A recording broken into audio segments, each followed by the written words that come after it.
Hey guys, let's get more news about Miami Heat, but first, don't forget to subscribe to the channel and leave a like. 3 Miami Heat bold predictions for 2025 NBA Play-In Tournament vs Bulls. With a Miami Heat NBA Play-In Tournament game on deck against the Chicago Bulls on Wednesday night, many eyes will be on the team who finished as the 10th seed to do what hasn't been done before, which is to make the playoffs at that spot. Ahead of the Heat-Bulls contest, we'll make Heat Play-In Tournament predictions as they take on the Bulls. It won't be the first time that Miami had to take on Chicago in the tourney as in the past 2 seasons. The team has got the upper hand on them, even once when they went to the NBA Finals in 2023. However, this season is a little different as the Heat traded away Jimmy Butler and have had trouble against the Bulls, losing all 3 games during the regular season. Miami is looking to be the first team in the NBA's history to get through the tourney as the 10th seed, which includes winning 2 road games, one in Chicago and the other against either the Orlando Magic or the Atlanta Hawks. If they were to do that, the number 1 seed Cleveland Cavaliers await in the first round of the NBA playoffs.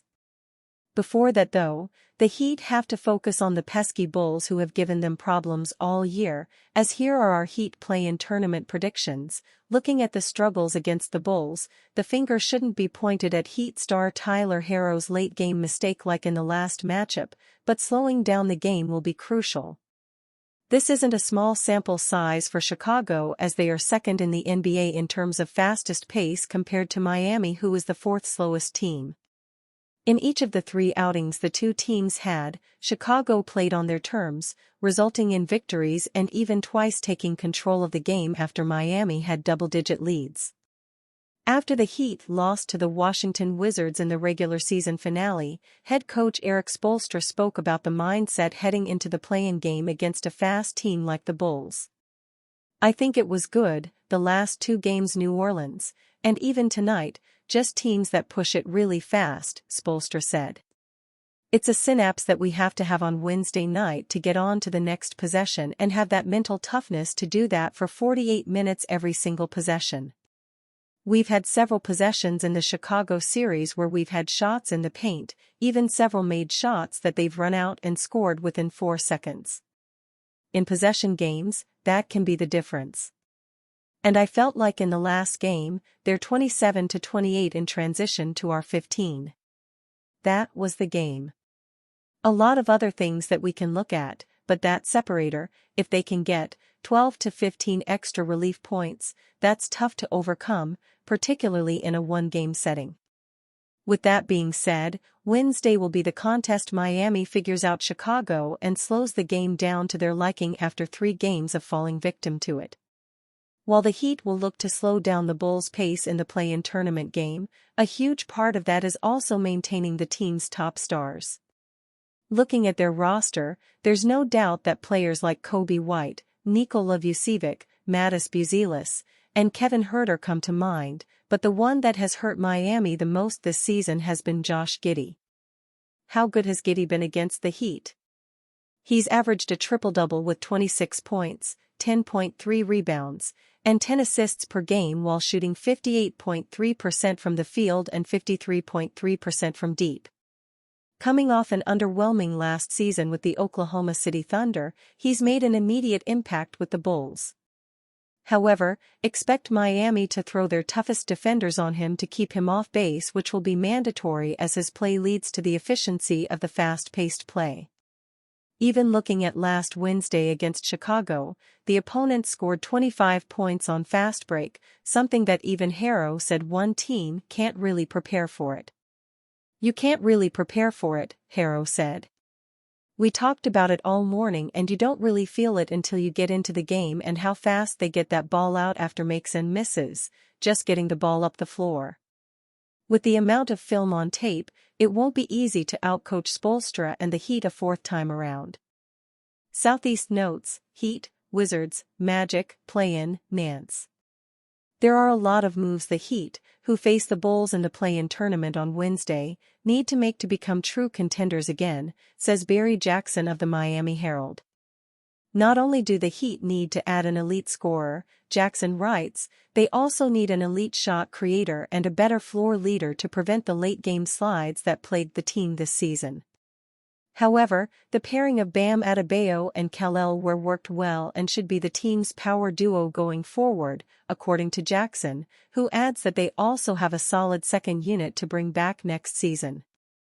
Heat linked to three-time NBA All-Star after losing Jimmy Butler. The Miami Heat have been floated as one of the 4 potential landing spots for three-time NBA All-Star Bradley Beal if he part ways with the Phoenix Suns this summer.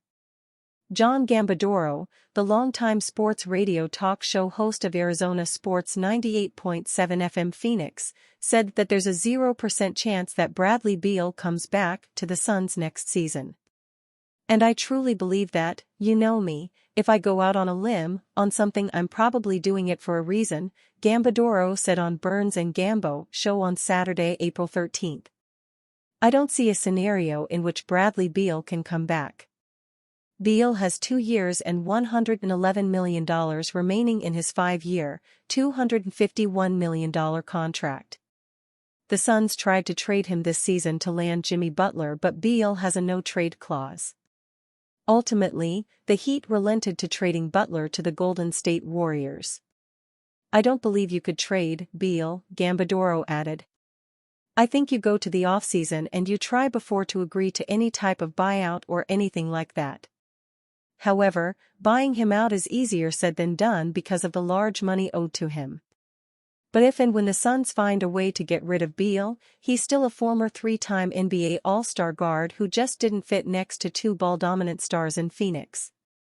Despite his clunky fit next to Kevin Durant and Devin Booker, Beal still averaged 17.0 points on a 50/39/80 shooting split, 3.7 assists, 3.3 rebounds and a team-best 1.1 steals in 32.1 minutes.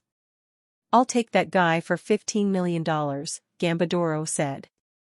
I spoke with somebody in the NBA last night, and I was like, okay, let's talk about where he's going to go. He said, Miami, Denver, Golden State, possibly San Antonio. And this is somebody that's in the know, and that's what he said to me, Miami and Denver, 2 teams that he could go to if there was ever a buyout. He said also to keep your eye on Golden State and maybe the Spurs, depending on the next coach, because for the new salary, $15, $20 million a year, you could withstand Bradley Beal missing 20 games with injuries. You can't withstand it when you're losing a guy making $40, $50 million a year that's going to go out. But for a $15, $20 million guy, and any team that gets Bradley Beal, can make an argument that he'd be a better fit for that team than the Suns in Phoenix. The Heat had no interest to trade for Beal when they were shopping Butler because of his expensive contract and his no-trade clause, ESPN reported. But if he comes at a cheaper contract after a buyout, Miami will likely jump at the opportunity to add Beal. When the Washington Wizards were ready to move on from Beal in the summer of 2023, Miami was atop his list of next teams. The Heat chased Damian Lillard during that offseason but eventually lost him to the Milwaukee Bucks. So it left the door open for Beal to get to Miami. However, as it turned out, his expensive contract was the deal breaker. So, my initial favorite was Miami, Beal said in an interview with Anscape in 2023. And so, we call Miami. Miami president, Pat Riley, says well I'll go talk to owner, Mickey Arison, and figure it out.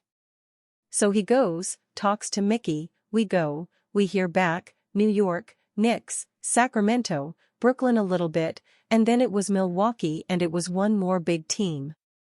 And that was kind of one of the most difficult things about every trade and every team. And I respect and love every team, but a lot of them just couldn't do it because the money was just so high. And you fan? What do you think about Bradley Beal's situation? Write to us in the comments.